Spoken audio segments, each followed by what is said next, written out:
You are now locked in to Take a Knee Sports Podcast.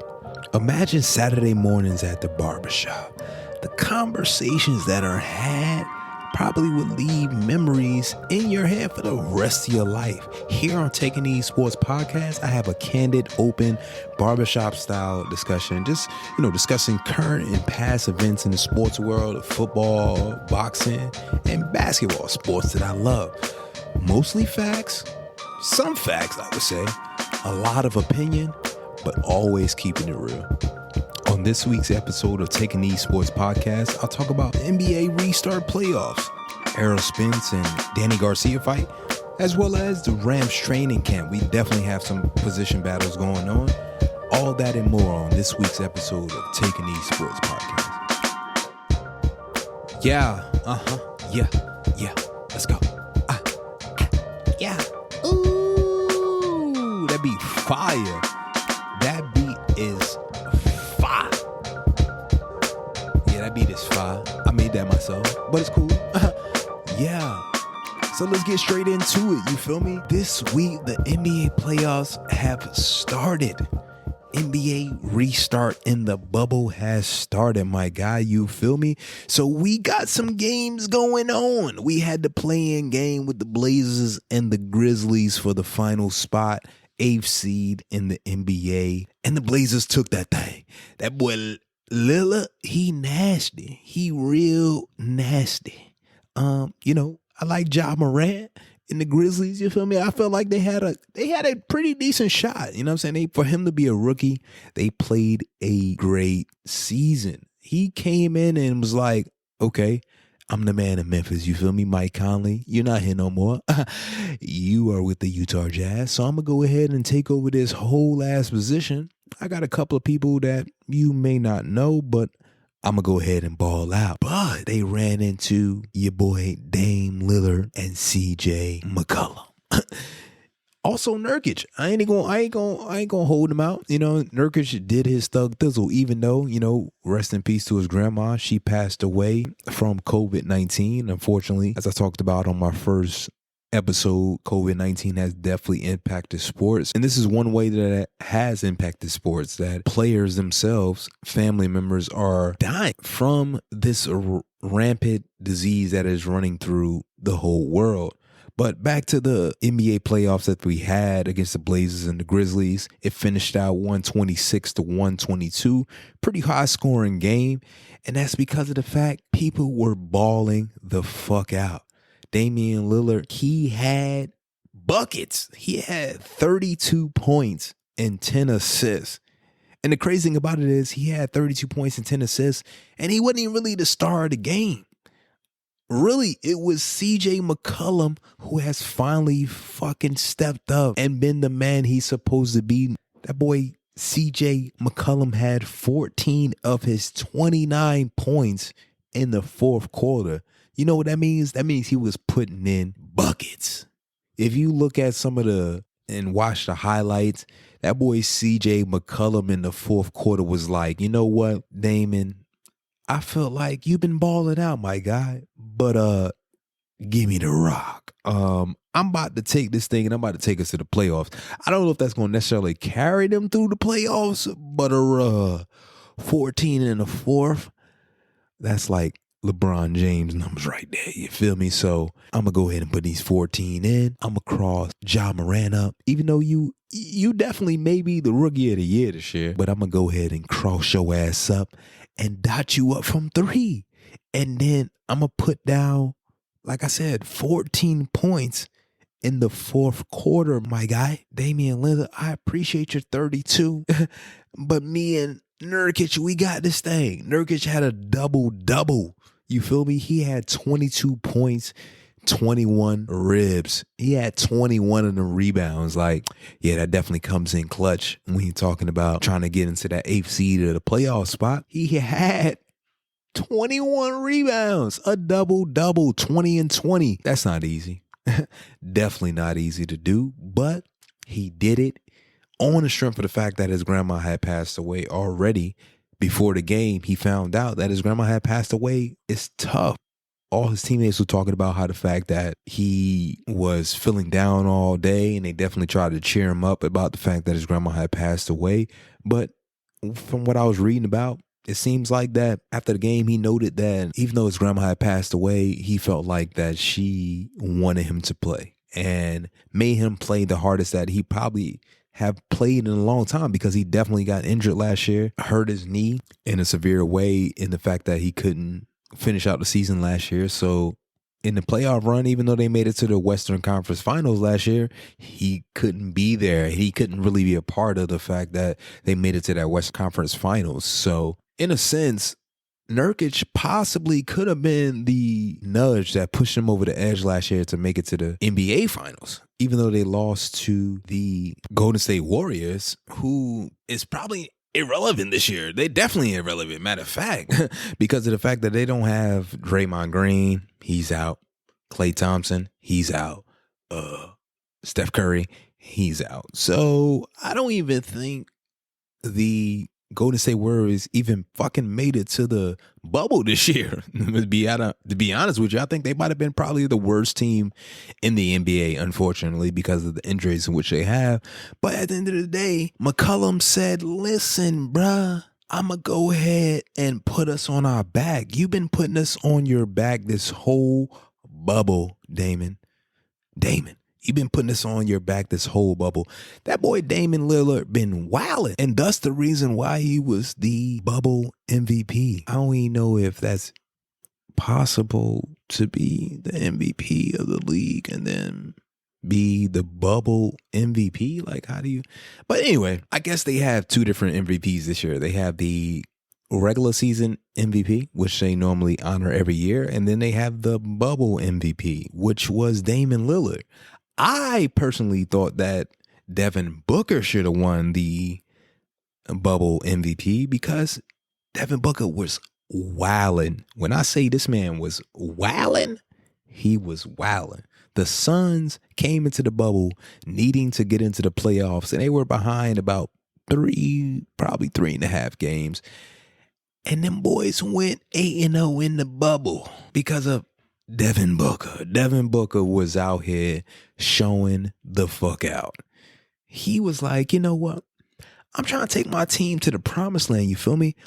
Either I'm trying to take my team to the promised land, or I'm trying to get a big contract next year, because it is contract year for Devin Booker. So either Phoenix, you're going to have to pay me, or I'm going to go to another team, maybe the New York Knicks, possibly. No, I'm not a New York Knicks fan. I don't follow that too closely, but definitely he could be going to the New York Knicks, just like Kristaps Porzingis. He may leave them boys after a while, but it's a great market in New York, and I feel like they have some good pieces that can possibly fit with what he's talking about. We shall see. So after the Blazers secure their spot in the playoffs with the Lakers, because they're now the 8th seed, the Lakers play them in the first round. There were some other games that were played as well, and they were pretty good games. And that's why when I spoke about the playoffs in the first episode, I talked about how there's going to be some teams in this playoffs that you may not have heard of in the regular season, but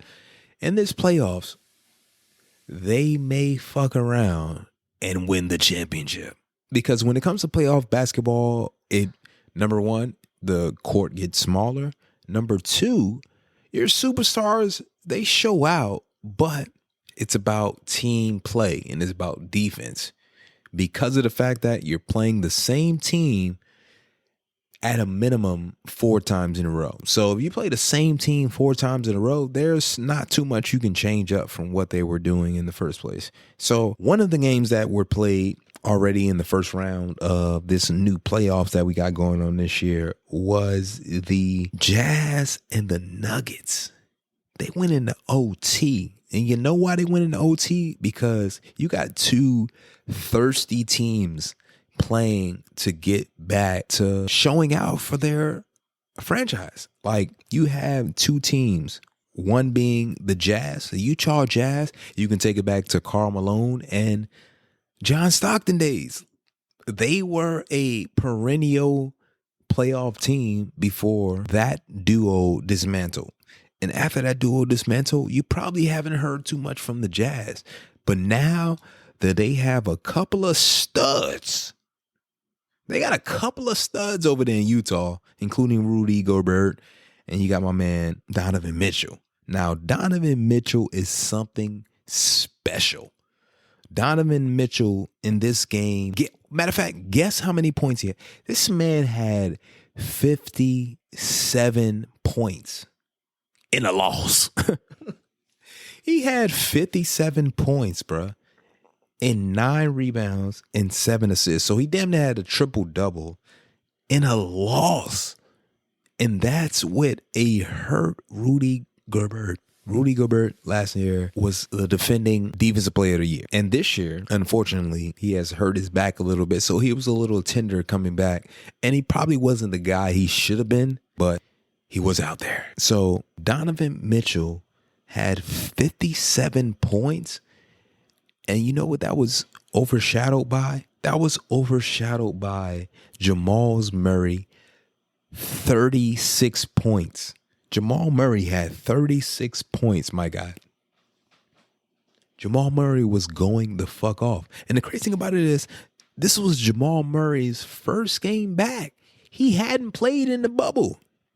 He had been hurt. He had been nursing an injury. And he came back and scored 36 of them things.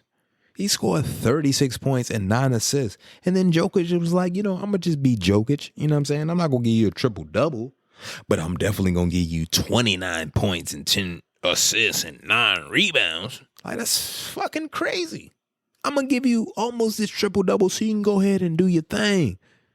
But Jamal Murray, what he did was, in the ending moments when they really needed, that's when he really stepped up. Those 36 points, he had those 36 points, but he probably gave you about at least 12 of those things in the fourth quarter. So that was just a few of the exciting games that have already transpired in the bubble. This playoff situation, as I mentioned before in the first episode, is a very unique situation. And also you have some teams that don't necessarily have all their superstars, but they play well as a team. In the Western Conference right now, you have, like I stated before, the Blazers. They're going to be facing off against the number 1 seed, the Lakers in the West. Also, you have the Rockets going to be facing the Thunder, which that's the 4 and 5 seed matchup. You're going to have the Nuggets and the Jazz, as we talked about, Nuggets being the number 3 seed and Jazz being the number 6 seed. Also, you have the Clippers and Mavericks once again. Clippers being at number 2 seed and the Mavericks being the number 7 seed. So me personally, I do want to give some predictions. I think that the Lakers should handle the Trailblazers, but I think it's probably going to take them 6, maybe 7 games in order to do so. Because right now the Blazers, they're coming out with some heat right now. Literally, they're blazing a trail because they've had some great momentum carrying from the bubble play-in games that they had to play right into the series with the Lakers, and the Lakers being resting themselves up actually while they were playing those bubble games because they weren't really significant to the Lakers. So that's definitely going to be an interesting series to watch. Moving on to the Rockets and the Thunder, I feel like this is going to be a very interesting matchup because of the fact, of course, they swap point guards with Chris Paul going to the Thunder and Westbrook going to the Rockets. But actually, Westbrook hurt his quad. So they're saying that he may be out for at least a couple games in this series. And it's really going to make it interesting to see how the Rockets will transition to going back to maybe more of that pick and roll action that they used last year with James Harden by himself and still spreading the court using that small ball to their advantage. But then on the other hand, you have Chris Paul, who may not have a whole bunch of superstars or may not have another superstar on the team with him, but they play great team basketball, and I feel like the leadership of Chris Paul may guide them into the second round.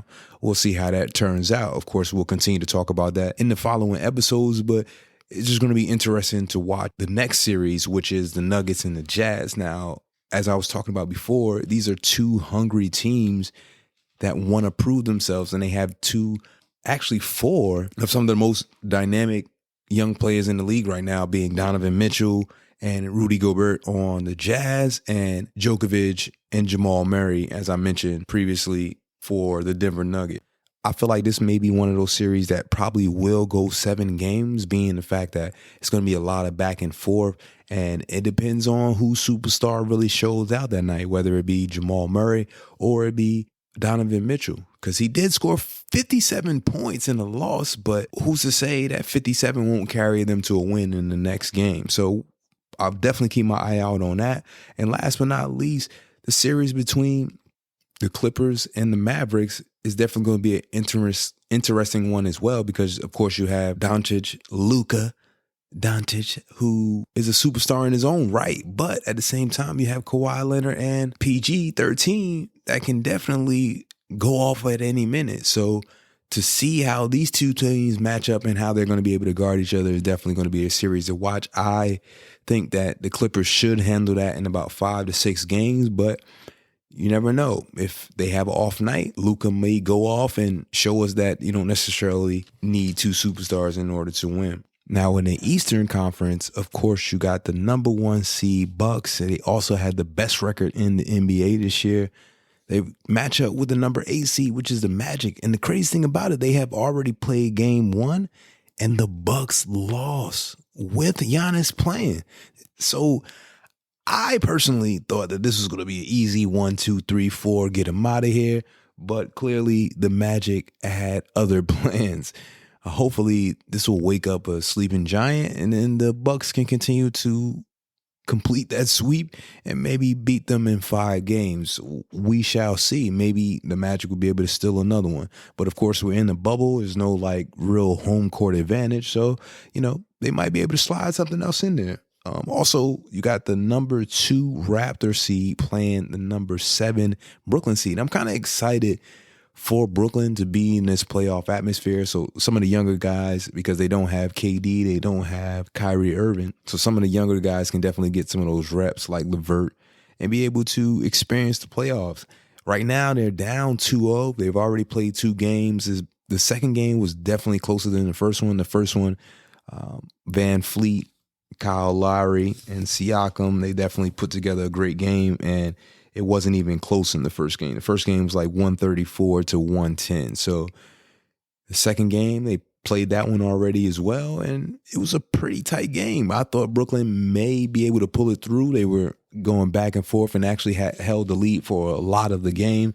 But, Toronto has that playoff experience, and they have that championship experience, and they pulled away in the waning minutes of that game. Also in the Eastern Conference, so Pacers and my team, the Miami Heat.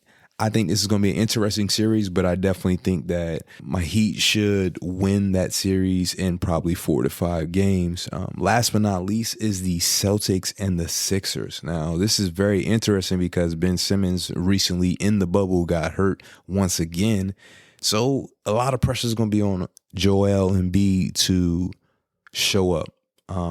But I don't think it's going to be enough. I think they've already played 2 games, and I believe Boston is up 2-0 right now in that series. So if Joel Embiid doesn't show up in these next couple games, yeah, they're going to be out of there.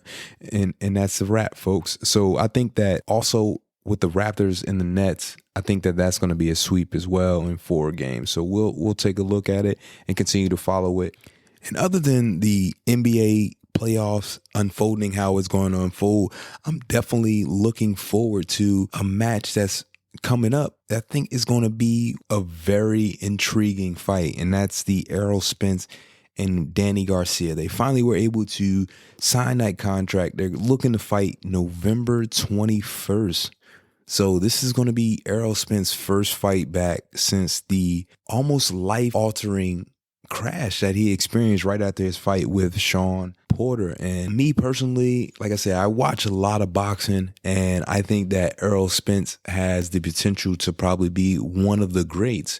But at the same time, one night of fun could have costed him his life, and almost costed him his life if it wasn't for him not wearing a seatbelt, which is crazy because that's not safe to not wear a seatbelt when you're driving in a very expensive car that can go super fucking fast. So if it wasn't for him not wearing that seatbelt, we probably wouldn't be looking at him today. But I'm happy that he made it through that crash and he's getting back to form. Now, of course, he had some dental work and stuff like that affected how he talked for a little while, but that's why I'm so intrigued by how this fight is going to go, because number one, Danny Garcia is no slouch. He's definitely probably one of the, I wouldn't say top tier 147 welterweights, but I think that he's probably right in that second tier that's like 1A. So if Errol Spence is in that one category, he's definitely in that 1A, 1B category. So I also know that he punches really fucking hard. So Errol Spence, I hope that you're back to pretty much 100%, because if you decide to not box Danny Garcia and decide to try to slug it out like you tried to do with Sean Porter and made it a very close fight because of the awkwardness of how Sean Porter comes at you, I think you may be in for a rude awakening, because we don't know what your chin is going to be like. We don't know if you're going to be able to take the same type of punishment that you possibly were taking before. Like when you fought Kell Brook, you took some punches, my guy. Kell Brook was getting in your ass for a little bit, and you dug down and you were able to take those punches, weather that storm, and come back and win that fight and actually knock Kell Brook down. So it's going to be very interesting to see, man. And it's been over a year since he's last been in the ring. But it's also been a very long time since Danny Garcia has been in the ring as well. So the whole accident and COVID-19 coming about actually helped him out. It gave him more time, because this fight actually was scheduled to be earlier this year. And it was supposed to be kind of right, maybe 3 months after he fought Sean Porter in February. But it allowed him to, get healthy and take the time to be with his family and understand that his life could have been gone in a blink of a moment. Like he literally, like I said, one night of fun almost cost him his life and cost him millions of dollars. He's a very young guy. I don't even think he's 30 yet. And if he had been taken at that prime, he's in the prime of his career right now. So I'm excited to see it. I can't wait. Hopefully Danny Garcia comes with the best Danny Garcia he can come with. And I hope, because I'm a real big Errol Spence fan. I think, like I said, he may be one of the greatest if he continues on this path and he's able to recover fully from the auto accident.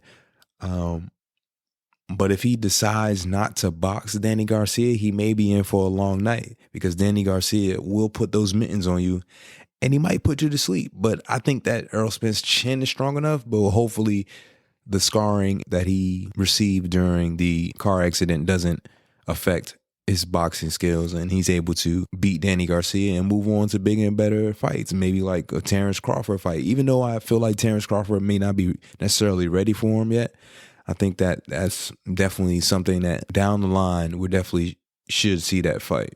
And as I told you guys in the first episode, I'm a really big Los Angeles Rams fan. I've been a Rams fan since the early 90s. Followed the team, of course, when they were the greatest show on turf with Kurt Warner, Isaac Bruce. Marshall Faulk used to be my favorite player. One of the greatest running backs ever to do it. Been a fan for a long time, and I'm really excited about this upcoming season. Training camp has definitely started. We've been in training camp for a couple of weeks now. Got the rookies in there trying to get them up to speed. Of course, with this whole COVID-19, things have been a little bit different this year, but in this past week or so, we have had full pad practices, meaning that we're getting back into shape. We're getting into that season form, because our first game is definitely a couple of weeks away. We play the Dallas Cowboys on September 13th. Week number 1, we're already coming out the gate with a really, really good team. So we definitely have to be on our P's and Q's. We have a lot of actual position battles that are going on right now in training camp, because last year we had a 9-7 season and we definitely should have been better than 9-7. But injuries. There were a lot of injuries, especially on the offensive side of the ball, that deterred us from being probably one of the top offenses in the league. And we've had some additions this year through the draft, as well as players coming back from injury that are definitely going to help us this year. The number one thing that we needed to work on from last year is our offensive line. Last year, we had so many different combinations because of injuries, and we could have been so much better as an offense. I feel like if we were able to protect Jared Goff, give him a little bit more time to be able to scan the field and get the ball to our playmakers, then we would have been able to, put the ball in the end zone a lot more last year. But because of those injuries and because of the mixing and matching that we had to continue to do over probably the last, I would say, at least 8-9 weeks of the season, it's hard to gain continuity on the line. And that's really big on the offensive line, is that continuity, the ability to have played with the person next to you, knowing what they want to do, how you're going to, double team block and things of that sort. Where do you want to slide the protection at? Really makes a huge difference when it comes to the offensive line. So it's going to be huge to see Rob Havenstein, right tackle that we drafted a couple years ago, who unfortunately was hurt last year. He's going to be back and he's going to be full strength. He was I am a part of the LA Rams fanfare, which is the official LA Rams fan club.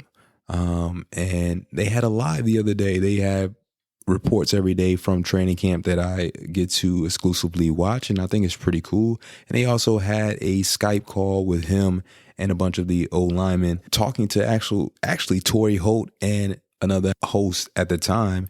And Rob Havenstein was one of those guys who was there, and he was stating that his return is definitely something that he's been looking forward to, as well as he's been looking forward to trying to prove himself once again to be that elite right tackle that we drafted him to be. So I'm definitely excited to see how they all mold together.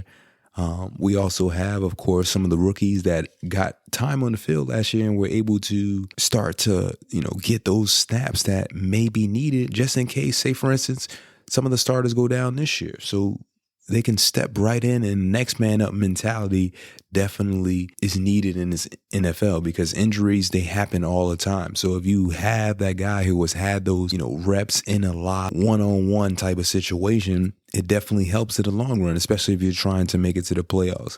Continuity, like I stated before, is one of the biggest things when it comes to offensive line. So getting guys back like your Note Booms and your Rob Havensteins, and also having, your veterans like Whitworth, that he was kind of dealing with some tinkering injuries last year as well. So getting him back and having that leadership on the offensive line, and then getting the younger guys like Corbett as well to gel together, I think it's going to be very, very, it's a great outlook for our team this year. And to be able to protect Jared Goff, because he's got some weapons out there. Of course, we got Robert Woods returning from last year, 1,000-yard receiver. We also have Cooper Kupp coming back as well. He for sure is going to be a 1,000-yard receiver. And then we just drafted a couple of receivers actually, in this year's draft. We picked up Van Jefferson from Florida. Now, this is a guy that I'm really excited to see how he fits into our offense. Because number one, he's a coach's son. So his father actually coaches wide receivers professionally. So this guy's been around football for a very long time. He knows the professional side of it. He also knows how to run routes. He knows how to be a professional wide receiver in the NFL. So bringing him along and getting him up to speed is definitely going to be a great fit for us as a team, I feel like. And I feel like because of that experience that he already has, it's definitely going to translate into him being a rookie that can provide for us early.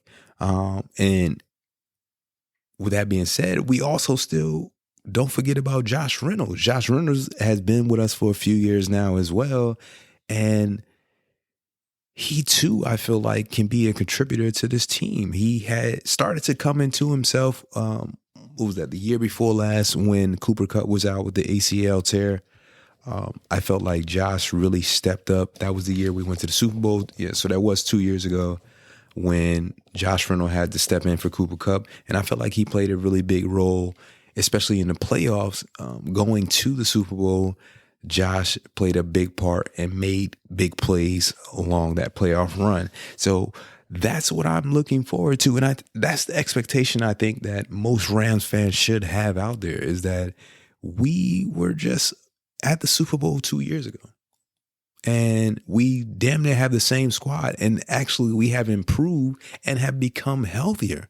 So the defense I've never worried about for this last year and a half is really have been our offense. And we brought Brandon Cooks in thinking that he would be that third receiver that can fit and mold with Cooper Kupp and Robert Woods. Because like I said, we know that Robert Woods and Cooper Kupp are definitely going to give you those 1,000 yards. Robert Wood has had 1,000 yards for the past probably 3 to 4 seasons.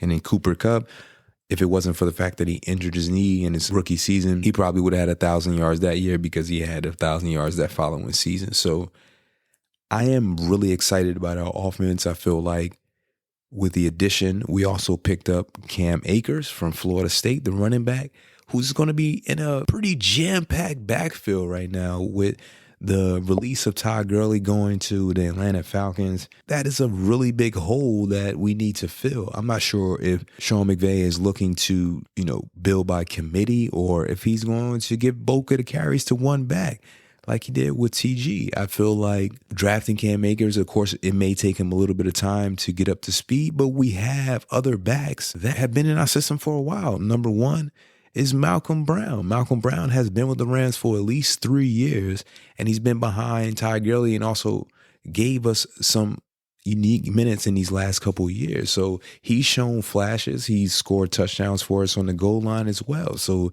is he going to be the guy that steps up and say, hey, I should be the number one back here? Or will Henderson from last year, who we drafted from Memphis, is he going to step up and say, no, I should be the running back guy? He's a smaller back. He's kind of more of a scat back, fast and elusive, can also kick return and punt return. So I'm not sure if he's going to be durable enough to be an every down back, but we shall see. We also have Cam Akers, as I stated before, that we drafted out of Florida State. He was a very productive back coming out of Florida State. Of course, having 1,000 yards in 2 out of the 3 seasons that he played. So we know he can get to the Baja. We know that he can do his thing, but sometimes there is a definite learning curve for some rookies coming out, and you got to get used to the NFL speed. It's going to probably take him a couple of games to be able to get the protections and get, everything down right, especially with it happening so quickly with this whole COVID-19 kind of messing up the schedule as usual. So hopefully we can get him up to speed quick enough to where he can be productive this year and give us some productive carries and time on the field. But of course, like I said, it's a jam-packed backfield. So hopefully he can squeeze himself in there and be productive as the back that we drafted him to be. Now, we also have 2 other guys that are in camp right now, Xavier Jones and also John Kelly, who's been with the team for about 2 years now. So it's definitely going to be interesting to see who's going to step up. Of course, injuries may happen, so you never know. We may start out with Malcolm Brown being the leading back and then end up with Darrell Henderson taking over, or Cam Akers doing the same. You never know. So I'm definitely excited, like I said before, to see how our offense is going to mold around these younger players and have some of our veteran leadership, like your Robert Woods, like your Andrew Whitworth. And also now Cooper Kupp is also considered a veteran. So to see them pull these young players in and to get this offense up to speed is definitely something I cannot wait for, because we have some heavy hitters. Being in the NFC West, I feel like it's probably the toughest division in the NFL. You have the Seattle Seahawks, you have the Los Angeles Rams, you have the Arizona Cardinals, who is definitely one of those up-and-coming sleeper teams this year, and then you also have the San Francisco 49ers, who were in the Super Bowl last year. So if we are able to win our division, I think that goes a long way. And the strength of schedule, having those 3 teams that have to play them twice a year, you're definitely in for some interesting games. So on the offensive side of the ball, we definitely have to be stout and we definitely have to be crisp and on our shit, because if we're not, we can fuck around and go 0-6 in our division.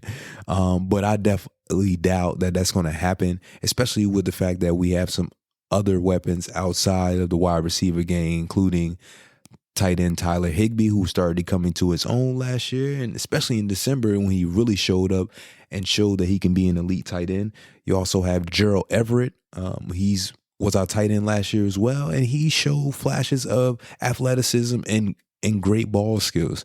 And then we also drafted a guy out of Purdue this year, Bryson Hopkins, and I'm also excited to see what he's about, because Bryson Hopkins at Purdue was a pretty stud. He was pretty studly. So to see him come out here and get with those other two tight ends, as well as Munt, I can't forget about him as well. He's definitely one of our more blocking tight ends, but he too can give you some moves. So to see that group mold into what they're going to be this year is definitely something else to be out on the look for my Rams fans out there. Now, on the defense side of the ball, we already know what's going on up front. I don't even have to mention the man's name.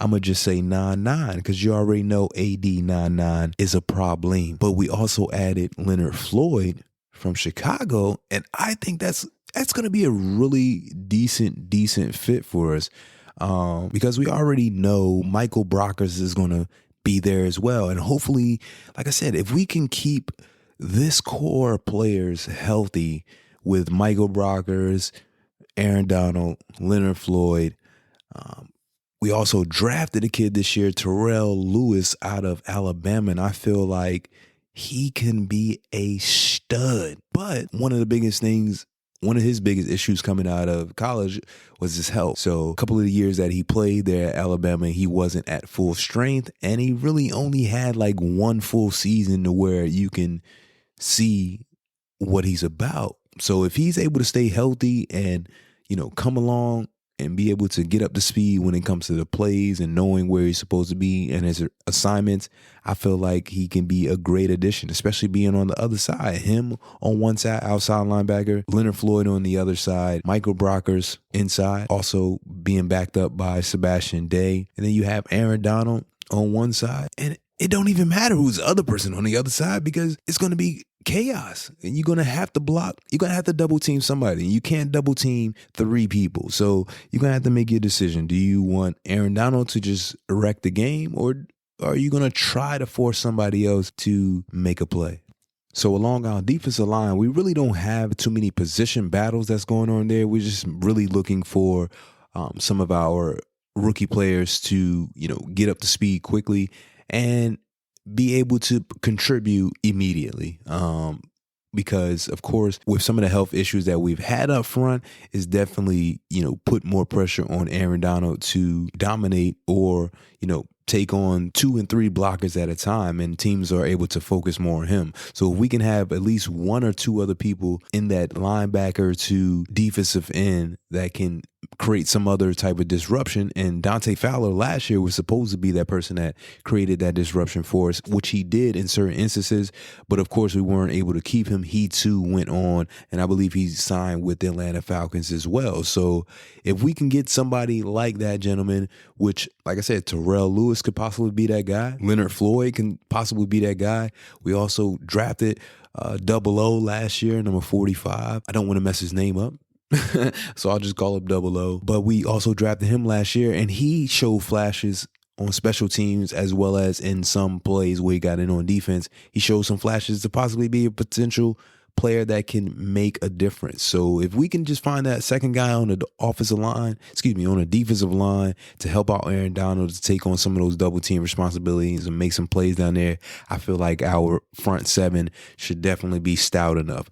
Now, of course, our secondary, we mainly just talk about Jalen Ramsey because he's probably the best, if not one of the best cornerbacks in the league. So having him on our team definitely shuts down one side of the field. You probably don't even have to worry about that field. But my biggest thing that we have returning this year in our secondary is my man John Johnson III. He's coming back this year. And then I feel like because last year Taylor Rapp, rookie out of Washington, replaced him and was able to get a lot of key snaps last year, I feel like with him and John Johnson back there and having Jalen Ramsey on the other side, we're able to lock down a lot of offenses because we're going to definitely need a secondary with some of the teams that are in this league now. You have, of course, number one, starting first game of the season, we got Dallas Cowboys. Now they have 2,000-yard receivers in Amari Cooper and Michael Gallup. And then they drafted a guy who can definitely be 1,000-yard receiver in CeeDee Lamb. So if we're not up to par in our secondary, they are going to cause problems. Because Amari Cooper is probably top 5 receiver in the league. Michael Gallup is climbing his way up of that receiver list to be one of the top receivers in the league as well and being on that elite list. He's not necessarily on the elite list yet, but he definitely is a 1,000-yard receiver that we need to pay attention to. So another big loss that we got last year that we're trying to fill a hole at is at the nickelback position because of the loss of Nickell Robey-Coleman. Now, Nickell Robey-Coleman is the gentleman who had the controversial pass interference non-call versus the Saints. That was my guy. We call him the slot god because you put him in the slot and he's locking down that nickel wide receiver. So to be able to replace him is going to be very, very difficult. Now, we, of course, drafted a couple guys. Terrell Burgess out of Utah plays safety. Now, we may be able to play him in that slot nickel position. So we're going to see. We're going to be able to get through this training camp and hopefully somebody can step up and take that position because nowadays, especially with a lot of people spreading the field, that nickel position is very key. And if we're able to put that together, I think once again, we can return back to the championship form in which we had back in 2018 when we went to the Super Bowl and should have won that Super Bowl, but that's another story for another day. And that's all that I have for this week. Like I told you guys at the beginning of the show, this is my very first time recording a podcast. So I want to get better. I want to improve. So I need to hear feedback. Let me know. Write in the comments. You can also find me on Instagram, Twitter. My email address is takeakneespodcast@gmail.com. Also, you can find me on Instagram at Takeakneesportspodcast, as well as the same name on Twitter. I want to hear from you guys. I want to get better so I can improve and give you the best content. And I'll be posting content on a weekly basis every Thursday. So until next time, stay locked in.